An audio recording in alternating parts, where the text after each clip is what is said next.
welcome to the Travelness YouTube channel. My name is A.A. Mumin. You can simply call me Haj or Abdul for short.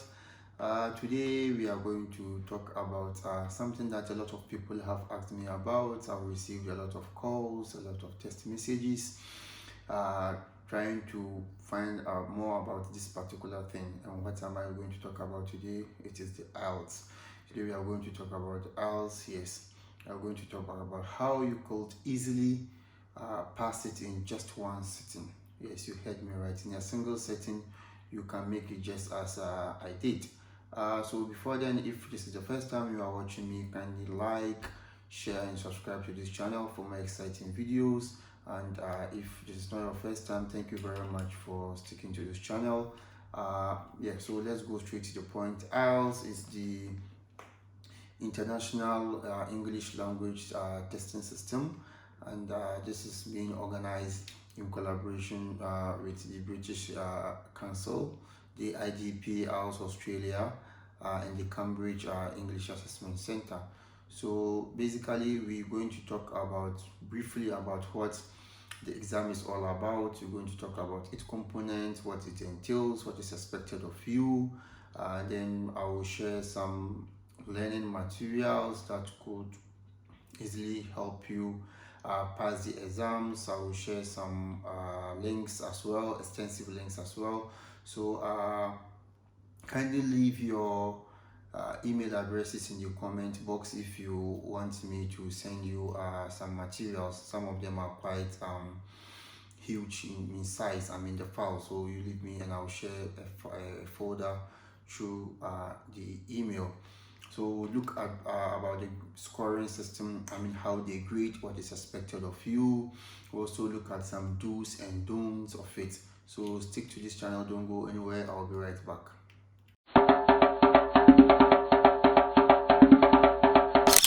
Welcome back. As I said, we are going to talk about the Ielts or the Ielts. The Ielts stands for the International English Language Testing System, and as I said, this is organized by the British Council in collaboration with IDP Australia and the Cambridge English Assessment Center.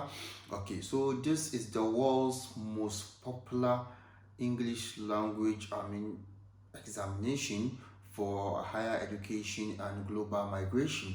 Yes, so that is the purpose of this exam. This is one of the numerous standardized tests in the world, and this test is taken by over 3.5 million people yearly, and they have over 160,000 centers across the world. So this test can be taken in centers in various parts of the world.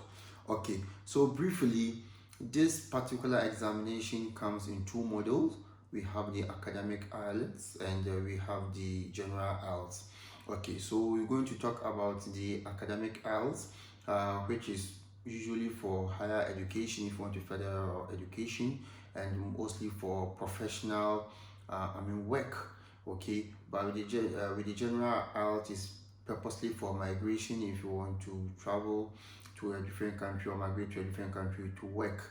That is what you write. But the one advantage of the academic IELTS is that it gives you the opportunity to work and study at the same time, and this is what is required of most nurses and doctors and other professionals who want to apply their trade abroad. So this is what we are going to talk about today.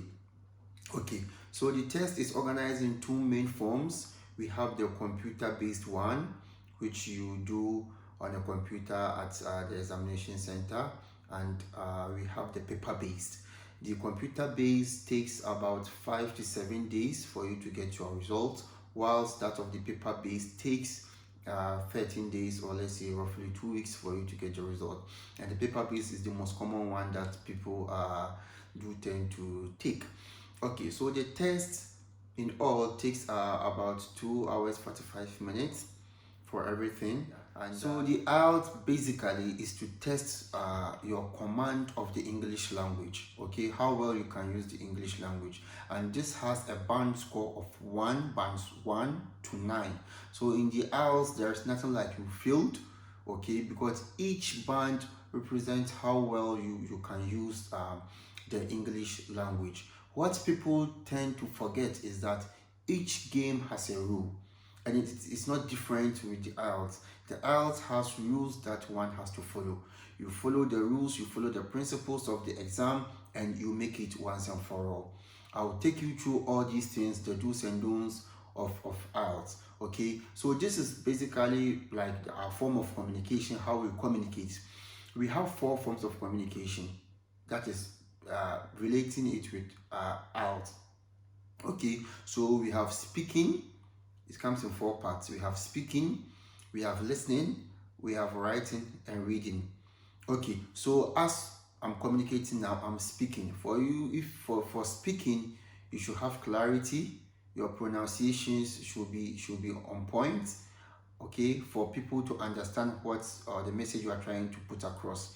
In the same manner, the one listening must have a good listening skill. Okay, you must listen attentively, marking out the salient point for you to comprehend whatever that I'm saying. So we have speaking and we have listening. Okay, the other part has to do with writing. Writing as a form of communication. Whatever that you write out must be clear, must be readable, must make meaning. So here they look at all these things, they look at your punctuation and those stuff. Okay, and the one you are sending a message across has to also have a good reading skill for him or her to be able to pick out the meaningful points and the message that you are trying to put across. So basically that is it. These 4 areas that we'll look at. I always tell my colleagues, friends, and that this thing is doable. You can make it once and for all. Okay, before you succeed in this exam, there are things that you need to abide by. There are things that you have to go for. There are things that you need to do. One of them being intensive learning. You have to do intensive learning. You have to do extensive reading. You have to read wide. You have to read broadly. Okay, I'll share some links in the description column where you can follow for more information about the IELTS. Again, I will share some YouTube channels, links to YouTube channels where we have IELTS instructors on them who take you through the IELTS in details. I'm just touching on 1 or 2 spots. Okay, then these are the things that I want you to do for you to succeed in the exam. 1, or first on the list, is for you to know yourself. Okay, due to your workload, due to your schedules, due to 1 or 2 reasons, you might not have the concentration to study for this particular exam. Do not worry. That is why we have a lot of people or a lot of IELTS classes around. Attend an IELTS class. Find one within your vicinity, find one within your locality, find one within your area, a trusted one of course, and attend. Okay, where you get the maximum support that you need. Others learn on their own. I, for instance, learned on my own. I use the materials at my disposal, and I use them effectively, and I sat for the exam once, just like many other people. Okay, so I will share all these materials with you. Okay, so after knowing yourself, what you have to do is that do not register for the exam until you are ready. When you are not ready, never rush in registering for the exam. Never rush in registering for the exam. As I said, this exam for the speaking is scored 1 to 9, from band 1 to 9. They have a way of marking it. For the writing, it comes in 2 parts. We have tax 1 and tax 2. I will speak about it later.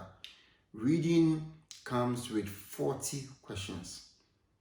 Listening comes with 40 questions. Okay, and with the listening, you have 40 questions to answer in 30 minutes, and you have 10 additional minutes to transfer your answer from the question paper to the answer sheet. Okay, and each question carries 1 mark. So it is what you get over 40 times 10 will give you the band mark. Times 9 will give you the the band score.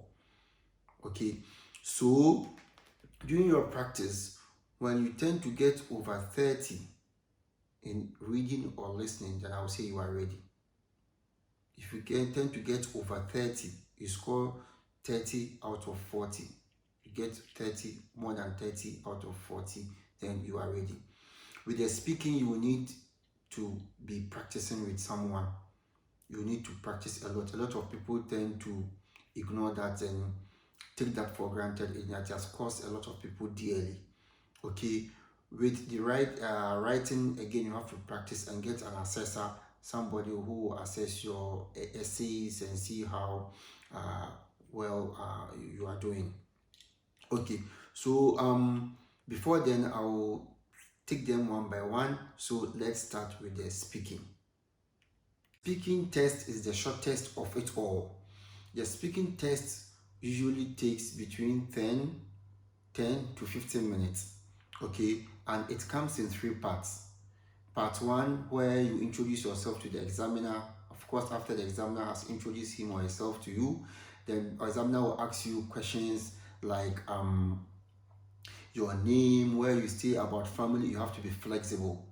And what they are looking for is your fluency, okay, your lexical resource, how you pronounce your words. So they are not actually looking for facts. Okay, so if you are living or staying in Accra, you can choose to say you live in Kumasi. They can ask you to describe your home.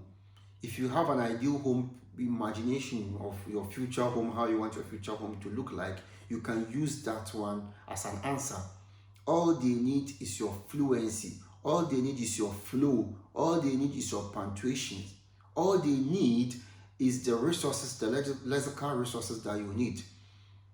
Okay, for instance, when they ask about football and you are talking about football, you should be able to use terms or terminologies associated with football. Use words like offside, substitute or substitution, touchline, corner kick, goal kick.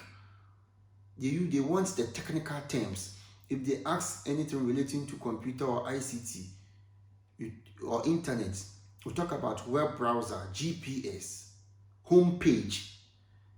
You understand? These are the terms that they need. If it is about hospital, you talk about the ward, outpatient department. You talk about nursing station. You understand? You talk about beds, dynamap, injection, words related to hospital.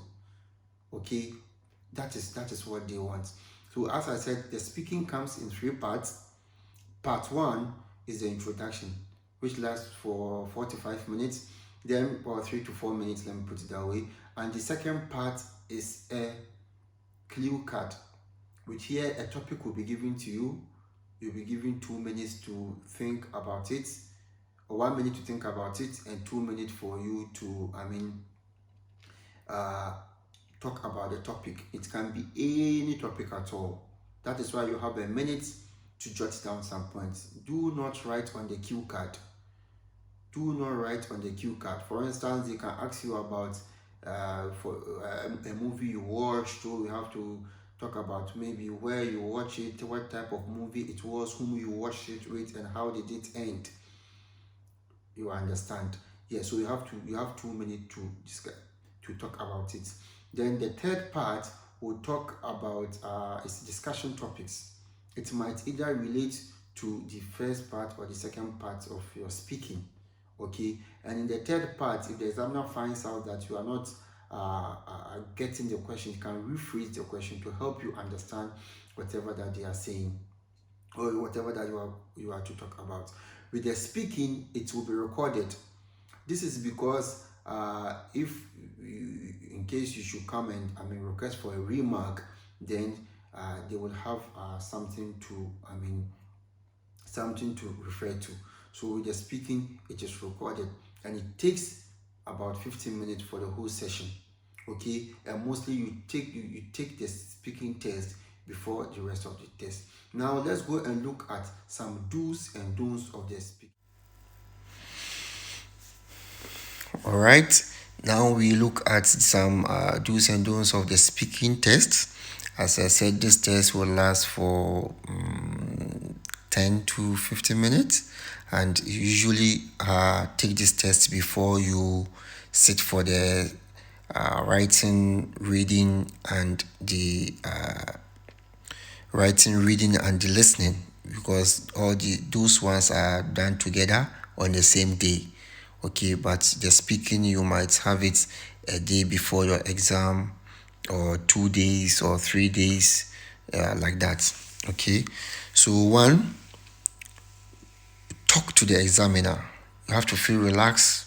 Okay, feel more involved in the conversation. Take it as a normal conversation, but be mindful of your words. Be mindful of how you talk and mannerisms. Okay, you sit, you comport yourself. I mean, be more composed. Okay, then you try and be relaxed. You take it as a usual conversation. Don't be too tense and too anxious. Okay, listen carefully to the questions you are asked so that your answers are relevant. So you have to pay attention to whatever question that is being posed to you. Then answer the question with some detail so that answers are long enough. So when they ask of your name, you don't just go, my name is blah blah, then you just keep quiet. Where do you stay? Maybe I stay in Lagos. No, you understand? So maybe I stay in Accra, or maybe Adabaka, to be specific. Okay, so I live in Adenta, maybe East District. You have to add something, add flesh to your answers. You don't just give straightforward answers and be seated there looking at the examiner. Answer the questions with some details, as I said. Then you practice speaking for 2 minutes for the long run in part 2.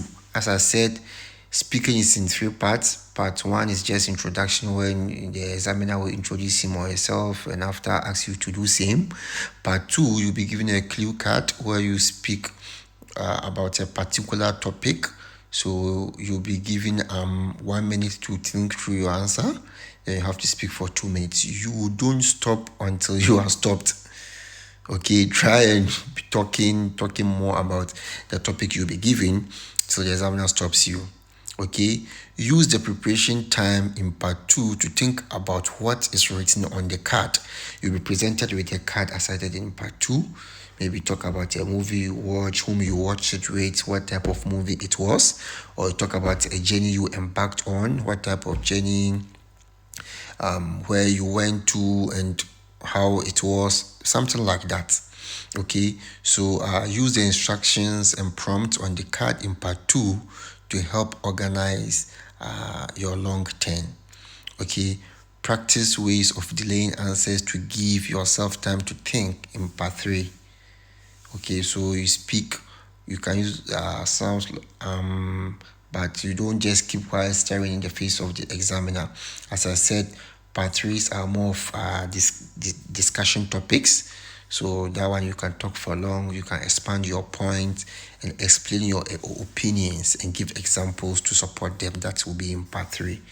So basically, these are the do's of the speaking test. Now the don'ts.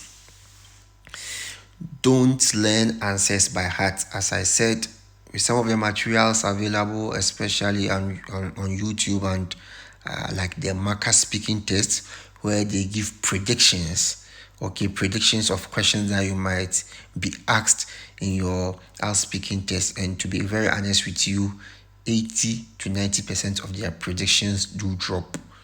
Okay, but do not learn their answers by heart and go and pour over there. That is a total failure. You'll be penalized for it. You learn, then you make your own words. Okay, don't give very short answers except when the examiner asks you a question at the end of your long term. So you try to expand your points. Don't talk about something different from what is on the card.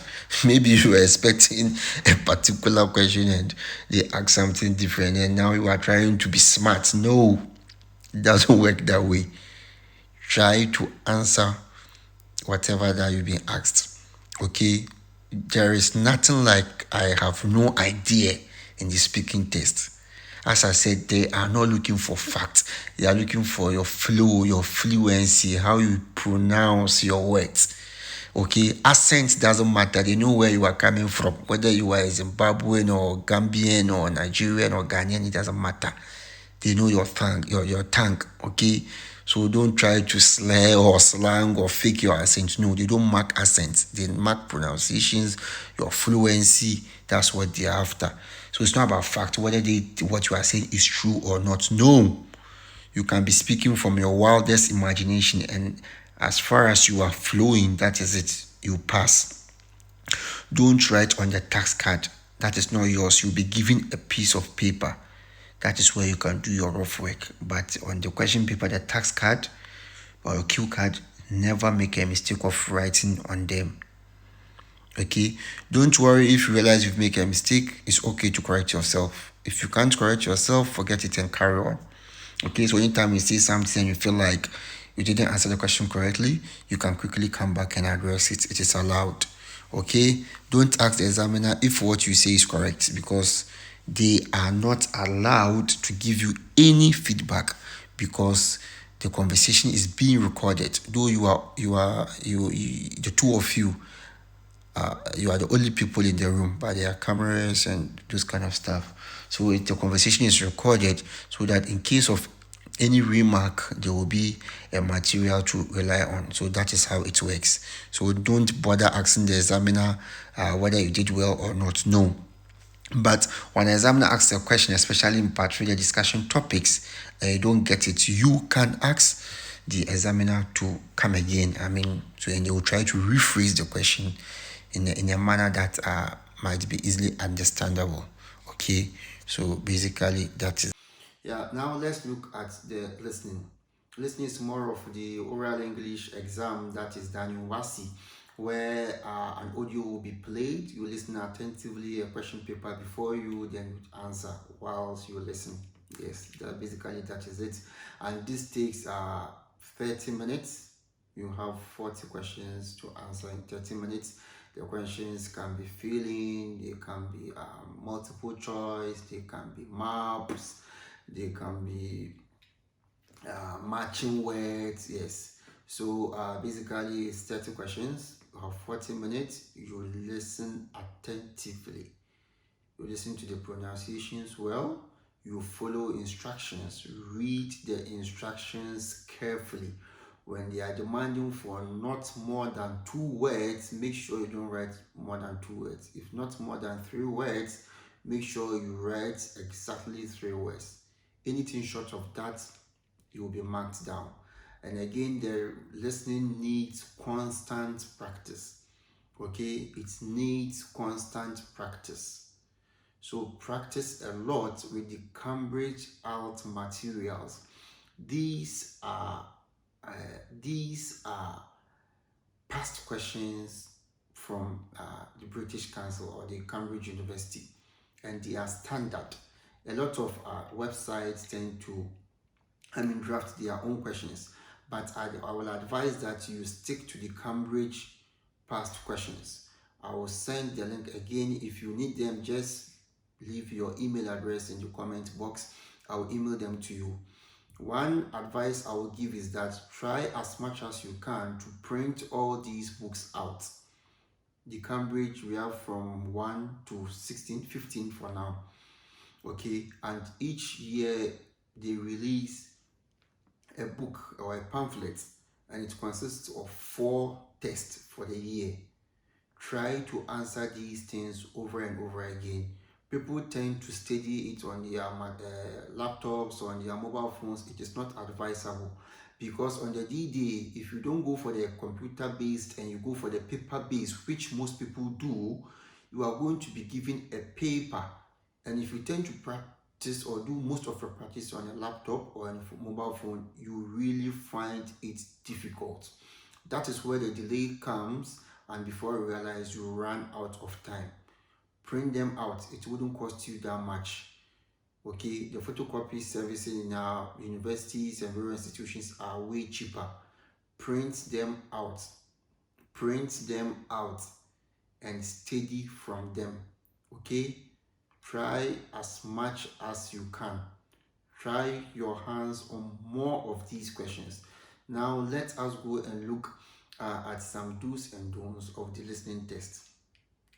So we'll now look at the do's of the listening test. So you must listen carefully to the introduction to each session, as I indicated earlier. This will give you useful information about the situation and the speakers before any section of the listening test commences. Instructions are read out, okay, and you need to listen to them carefully. This is where you will be instructed as to the number of words you are is requested of you in your answers, okay. So as I said, if they ask you to keep the word limit, as in asking you to write not more than 3 words, you stick to that, okay.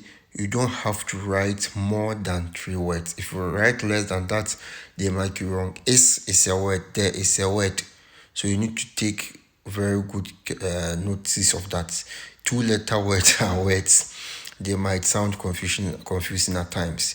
Then again, you use the time at the beginning of each session, okay, to look through the questions and think about the topic.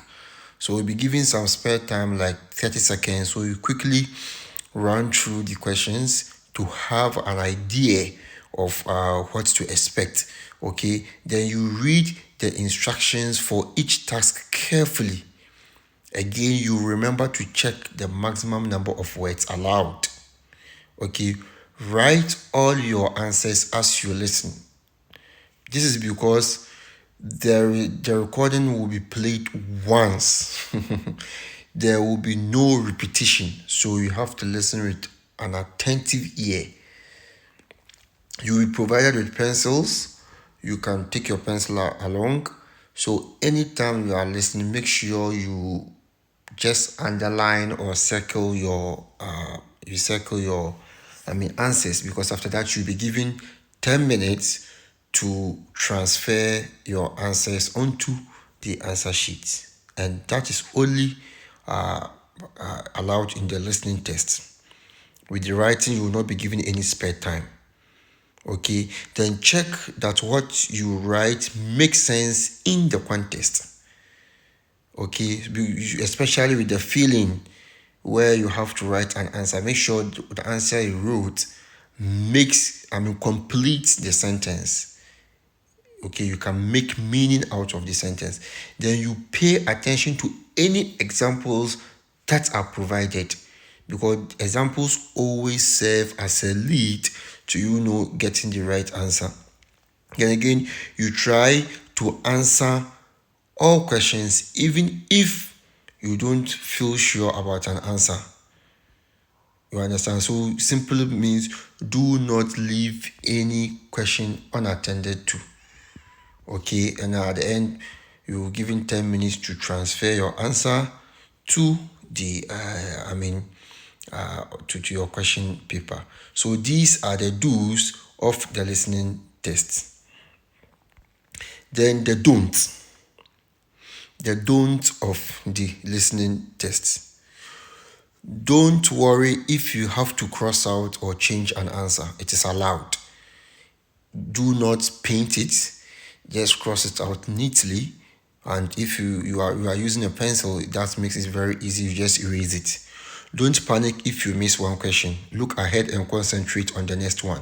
Because as I said earlier, these questions are not going to be repeated. The audio will not be played twice. It will be played only once. So don't waste your time looking for an answer to a question that you've missed. Continue listening to the audio. Carry on. Okay. Maybe by the time you finish with your 10 minutes, you might be able to remember something. Don't try to rephrase what you hear. Okay, write the question as it fits. There is nothing like writing synonyms or words similar in meaning. Write exactly what you hear. And again, do not write more than the maximum number of words, okay, or letters allowed for each answer. As I said, if it is 2 words, 2 words. If it is 1 word, just write 1 word. Don't copy any answers that were printed before or after the gaps on the question paper when you transfer your answer to the answer sheet. Okay, then it means that basically means that on the answer sheet only answers are to be there. There's no need copying any writing a whole sentence. No. Just the answers. You don't have that luxury. You don't have that time to copy everything. All you need to write on the answer sheet are the answers. If it is A, A. If it is B, B. If it is S, S. If 40 pounds is the answer, just write 40 pounds. Okay, and at times, because it's a listening test, when the answer is 40 pounds, you can either write in words or in figure, depending on the instruction on the question, please. Okay, don't write more than one answer when only one answer is required. So basically, these are the do's and don'ts of the listening test. Okay, thank you. Okay, now we move on to the second part of the exam, which is the writing. The writing, as I said, academic writing comes in two parts. Part one is going to talk, is mainly about a graph. You'll be given a graphical representation, be it a bar chart, a pie chart, bar graph, table, just like that. Then you have to interpret whatever that you see on the graph. Okay, and you have to write 150 words. 150 words within 20 minutes. This is not something difficult. Just 150 words. If you write below the required number of words, you'll be marked down. That is another rule. Okay, and the second part is an essay, where you can write an argumentative essay. You can write, they can ask you causes and solutions, they can ask you agree to disagree, those kind of stuff. And it cuts across. You can talk about technology, you talk about business, you talk about health, you talk about education. Okay, so with the writing, the second part also, you have to write 250 words for 40 minutes. When the question paper is before you, it doesn't matter whether you start with tax 2 or tax 1. All you have to do is to finish before time. All you have to do is finish before time. And you can write in either pen or pencil. I will share that with you. Let's go and look at some do's and don'ts of the writing as well. All right. Now we do some do's and don'ts of writing. As I said, the writing tests for academic writing, it comes in two parts, just like the general. But with this, the tax 1 talks about graphs, and the tax 2 talks is usually an essay that you need to write. So these are some of the do's. 1, it says read all the information in the questions very carefully and respond appropriately. Okay, so the graph that you are to interpret it in the first tax 1 has specific instructions. With the essay tax 2, the same thing. If it is agree to disagree, always do not forget, in a debatable essay, you can completely agree to a topic, you can partially agree, okay, and you can completely disagree, and you can partially disagree. So it isn't automatic. Okay, it all depends on your writing skills. Okay, then follow all instructions, including the number of words you need to write. Very, very, very important.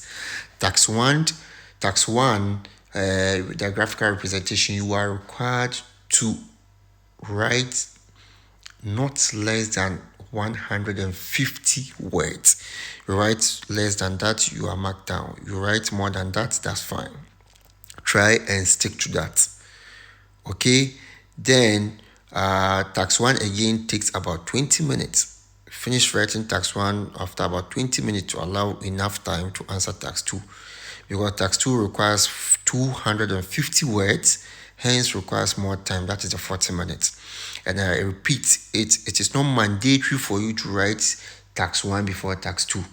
If the graph is giving you a headache and you find the essay more easier, write the essay first. It doesn't matter. All that matters is that you are able to finish on time, because both the tax 1 and tax 2, you have an hour, just 1 hour, just like the reading. You have an hour. Then remember that writing tax 2 carries more marks, so you need plenty of time to answer it. As I said, you can do your rough work on the answer sheet, then you develop, make your bullets, then you develop your points on the main, the answer sheet, the question sheet. That's where you can do your rough work. Make sure that tax 1, you use figures or data from the visual information accurately, because they want you to use all the figures that they are presented in the graph or the bar charts, okay, or the table. Don't conjure figures. Use the figures that they gave you or figures provided. Then plan your ideas before you begin to write. You can write with either a pen or write in pencil, but I recommend that you use pencil, because when you go, they are going to give you pencil at the center. You can carry your sharpeners and carry an extra pencil if you want, but pencil, erasers, all those things will be provided. You do not have to worry yourself, but you can carry yours along as well. You use pencil. Anytime you make a mistake, you can easily erase them. It makes your work very neat. So you plan your ideas before you begin writing. With tax 1, you locate and select the most important pieces of information first. So if it's a graph or bar chart or pie chart, you look at the highest portion, you note it down. You look at the lowest portions or the lowest points, you note it down. Those are which are in the same level or in equilibrium, you note also note those ones too down, because these are the things you write on. Okay, in interpreting a data, you look at the highest point, you look at the lowest point, you look at the similarities. These are what they are looking for. Okay, tax 2, take time and organize your ideas and arguments very well. If it is agree or disagree, if it is problems or solution, then you have to jot some points and write on them. Okay, 250 words, you don't need to write plenty. Okay, then provide supporting evidence of any of your claims or views in writing tax 2. So the tax 2 exam, for instance, if it is an advantages and disadvantages of using the internet, when writing the advantage, like you can use internet for learning, or you understand, if you give a point, then you explain, you expand the point. You don't just end there. Okay, you started with a topic sentence, importance of using the internet for learning. You expand. It makes learning easier through the use of mobile phones, tablets, laptops. You can sit in the comfort of your home and attend lectures or join lectures from any part of the world. Okay, then you give an example. Okay, just like in the COVID situation, how people blah blah blah like that. Okay, then leave time to check your answers for careless mistakes at the end. So you have to be fast about your work and try to check for spelling mistakes, verbs, subject agreements, plurals, pronouns, all those things. They look at them. Start names or names of towns, proper nouns with capital letters. You dot your I's, you cross your T's, you do your punctuations, your conjunctions. However, meanwhile, furthermore, nonetheless, all those things are important. You look at all those things, how you organize your work. It should be, when you are reading, it should be flowing. As I said, follow the YouTube links for the IELTS instructors and you know more about it. Make sure all your ideas are relevant to the question. Deviation means failure. So you really have to take your time. That's why I always insist you need to practice more before you sit for the exam. Okay, try to avoid repeating the same words or phrases too often. Okay, try to use range of vocabulary. Okay, so your work has to be rich in vocabs. So you don't use one particular word over and over again. You try to bring in variety. Okay, you try to interchange with similar words. That's why where the use of synonyms come into play. Okay, if you are talking about that, for instance, you can use kick the bucket, you can take the person's life, or those kind of things. You don't repeat one word more often. Then make sure you do not repeat the same idea too often. Okay, you have to be balanced. Okay, you have to balance your equation. Then some of the don'ts. Okay, one, the most important thing is that don't write less than the required number of words. If I said tax 150 words, 150. If you write 149, there's a problem.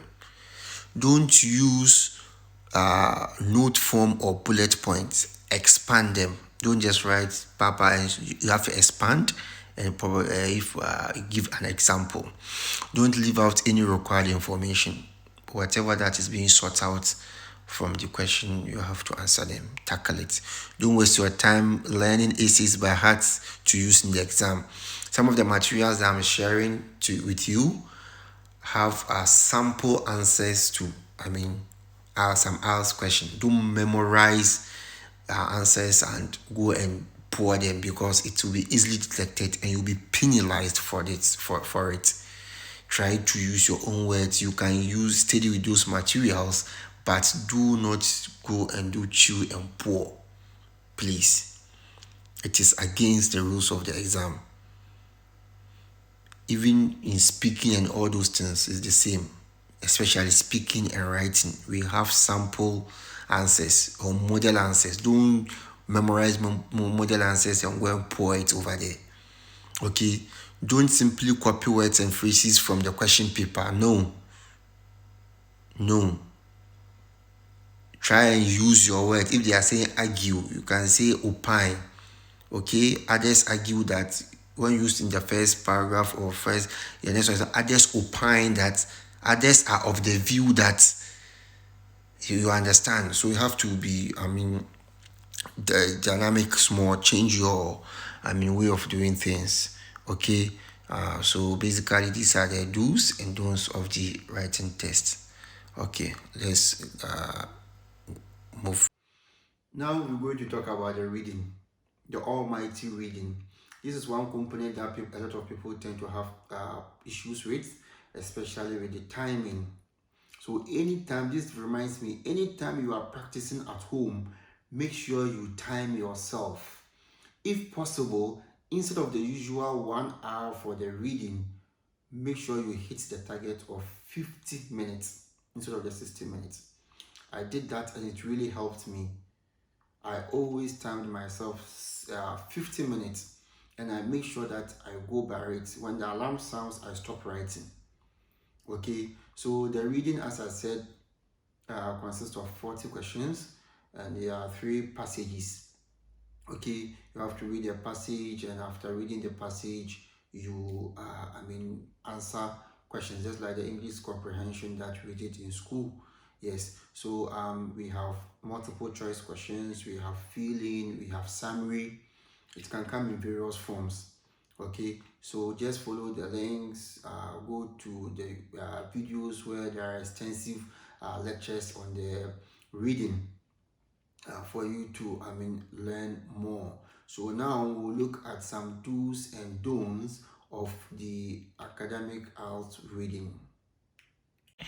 All right, now we look at the do's and don'ts of reading, the reading test. As I said, the reading test will also last for an hour, just like the writing test, and it usually comes with 3 passages, and in all you answer 40 questions. As I said, each question carries 1 mark, so try and answer as much as you can. Okay, so you keep an eye on the time and take care not to spend too much time on any one test or question. Time is very essential here. I made mention I only have 60 minutes, and others are of the view that the first passage is easier, the second passage is quite moderate, and the third passage is the most difficult. But this is always not the case. Okay, just skim through quickly the first passage, second and third passage. The one that you easily or you can easily identify answers, that is the one that you have to start with. Okay, don't waste too much time on one particular passage. Okay, some passages might look familiar whilst others will not. Okay, so you start at the beginning of the test and work through. You do not have a particular question, leave it. You understand, that is what I'm saying. If you can, you leave it, you go to the next one. Okay, the paper is in front of you, so you can go back and forth as many times as you can. Answer as many questions as you can. As I said, look carefully at the title of the test and any subtitles and illustrations it may have. Okay, in reading test, any name, any proper noun that you see within the test, you quickly circle it or underline it with your pencil. It makes sense. So any proper noun, any name, any date, okay, name of a town, name of a country, a company, okay, any scientific word, you underline those things. Any examples that they give, you underline these things because they give clue, okay, to the answer. And again, you read the instructions for each set of questions very carefully, because one passage might have a different set of questions under it with different set of instructions. Okay, the first three or first five questions can be 2 words only, and they might demanding for 1 word only for the next batch of questions. So that's how it is. Skim the answers where appropriate before reading the test, so that you have a purpose for reading, especially where you will the matching headings. Okay, where you have to give a heading to each paragraph. Ideally, it's advisable for you to go and read or skim through the questions before you even start with the passage, as it really helps. You read through the text quickly so that you are familiar with the topic and how it is developed in the text. As I said, look at the dictionary definition if one word is provided to help you understand unfamiliar words. Okay, so with the reading, at times you'll be given a summary. Okay, with the feeling is they usually summarize part of the passage. Okay, so the words might not be the same as in the text, but they may be synonyms or words that are similar in meaning. So you need to be fast. You need to be fast about it. As I said, follow the YouTube link. There are more qualified IELTS instructors over there who will take you through these parameters. These are just do's and don'ts that I'm taking you through, as I said. Okay, then you keep to the word limit. This is very important again, because in reading and listening, most especially, no more than 3 words, no more than 2 words, it really confuses people. Okay, then make sure your answer is grammatically correct, where you have to write your answer in words. Okay, example: short answer question, sentence completion, summary completion. Make sure you write in full words, then you spell them very well. Wrong spellings, they mark you down. Okay, now let's look at some don'ts of the reading test. Don't waste time reading the whole test each time for each set of questions. One of my the tricks that I used was that in reading, you do not read to understand the passage. You read to search for answers. So that's why I said you quickly skim through the questions before you start the passage. You search for answers. And usually when you find an answer, the rest of it just follows, as in the same line, the next line or the next paragraph. So as I said, take note of all proper nouns, names of cities, names of companies, examples that they give, names of persons. You take note of those things. So you search for answers. You don't read to understand. Okay, don't go back to the beginning of the test for each question when you know from the task type, the answers will come in order. As I said, when you find the answer to question 1 in the second paragraph, usually the next answer will be in the next paragraph. There's no need going to find the answer for question 4 in the first paragraph. No, it's usually you are wasting your time. So these are the simple tricks. Usually the answers follow in order. Okay, don't become so anxious if there are questions you cannot answer. Leave them and move on. As I said, if you are answering a particular passage halfway and you are finding difficulties, kindly leave it and move to the next one. Okay, because you don't have ample time. Move to the next one. And when you're able to finish on time, you can come back and go through them. Okay, don't worry if you don't understand every word. It may not be necessary to understand all the words in order to give an answer to the question correctly. You understand? So it buttresses my point. You don't necessarily read the passages to understand, but you read to search for answers. So these are some do's and don'ts of the reading test. So we move ahead. Thank you. Yeah. So after you finish your exam, you have approximately 13 days or 2 weeks for the results to come. That is when you take the, of course, paper-based. But with the computer-based, it takes a week. Okay, so when the result comes, this is how it looks like. There is a score for each of the components of the test. There's a score for the speaking, for listening, for writing and reading. Then you have an overall score, band score. So I want us to look at interpretation of some of these scores, and also where you can use these results, because for all you know, this Ielts result is accepted in almost every country where you want to pursue a higher education, or for migration, or for jobs. So the band score for UK is different for the required band score for Canada, required band score for Australia, for Ireland and New Zealand. So let's look at these so that you will know which country requires which band score. Let's have a look. Okay, all said and done, when you write your IELTS, as I said, now the results. And what you need to understand is that this, I told you, is the major, English language standardized test that is accepted worldwide for either higher education or migration or job. Okay, so these are some of the band score required by some countries. So with the UK, for you to practice probably as a nurse, as a doctor, as a professional pharmacist, it might differ a bit, but generally these are the requirements. So in UK, you have to get an overall band score of 7. So as you can see, you must get 7 in listening, 7 in reading, 7 in speaking, with the exception of writing. There is a consideration where if you get 6.5 in writing, you will be considered. 6.5 in writing, you will be considered. Okay, so you have to get an overall score of 7. And with UK, you can club results.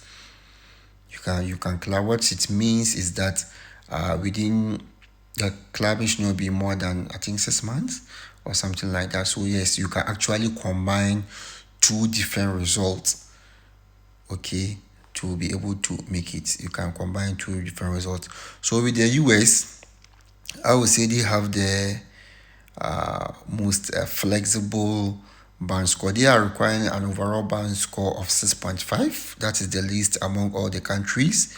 So with listening, they are looking for 6, reading 6, writing 6, speaking 7.0, okay, and overall 6.5. So those of you who are wanting to apply your trade in the United States, whether for school, whether for a job, so this is the requirement. And for Canada, they also require an overall band score of 7 just as the UK. But with their listening is a bit high. The listening they are looking for 7.5, reading 6.5, writing 7, speaking 7. Australia is 7 throughout. So Australia and New Zealand 7 throughout. Okay, and our Republic of Ireland, they are looking for listening 6.5, reading 6.5, writing 7, speaking 7, and overall band score of 7. So with all these countries, it is only the UK and the New Zealand that you can club results or use two results. Okay, and it is only the only in Australia that you have to score 7 in all the disciplines. Okay, it's only Australia. US has the least required band score, followed by, I think, yeah, all of them overall band score of 7. So basically that is the interpretation of some required as band score for some countries. I just spoke about six countries for now. Yeah, so basically that is it. This is just to keep you informed and know where and when you can use your IELTS results. Finally, what I want to say to you is that you can make it. Trust me, you can make it. I'm talking to you, you can make it. Okay, just an examination has never been easy. Show me just one exam that is easy, but with determination, with the proper preparation, okay, you will just climb the ladder of success. So people, I know people have sat for it once, twice, thrice. It shouldn't, deter you. Do not despair. Do not despair. Just reflect. Look at when people, try to gain admission into the tertiary institutions. Okay, we have people sitting for private exam, NOVDEC, sit for receipts just to better their results, to have their way through the tertiary institutions, to study whatever course of their choice, be it medicine, be it nursing, be it business administration. People struggle before they enter into the universities, union colleges, polytechnics. They better their grades to get there just because they know what will come out of it. It's the same energy with this IELTS. It is doable. I'm empowering. It is doable. Okay, it is doable. You can sit for it once and pass once and for all, just as I did. If you fail the first time, do not despair. Sit for the second time until you make it. Look at the benefit that will come out of it. Look at the benefit that will come out of it. So trust me, it is well. Anytime you need any assistance or any inquiries, just link up and we'll see what we can do to help you. I know people who took loans. It's not funny. It might sound funny, but it's a reality. I know people who took loans just for the IELTS exam. Wrote first one, didn't get it. Went second, third, fourth. They made it. And immediately they made it, forgot about all these things. You pay off your loan and just didn't took it for an eye. So you can make it. I'm very positive. Everybody can make it. It's just simple. Get the right information, get the right mindset, and trust me, everything will be fine. All too soon, we've come to the end of yet another session. As I always, I want to thank you very much for watching, and I want to thank you very much for subscribing. Those of you who are having issues with commenting, until you sign into YouTube, you cannot comment. So it's very simple. Just use your Google account, your Gmail account to sign in, so that you can comment with your questions and probably your email addresses. If you need the materials, I'm willing to send them to you. Thank you once again. If you have any questions or more inquiries, you can leave them and I will attend to you. My next video is going to be on the CBT. Thank you very much. See you. Bye.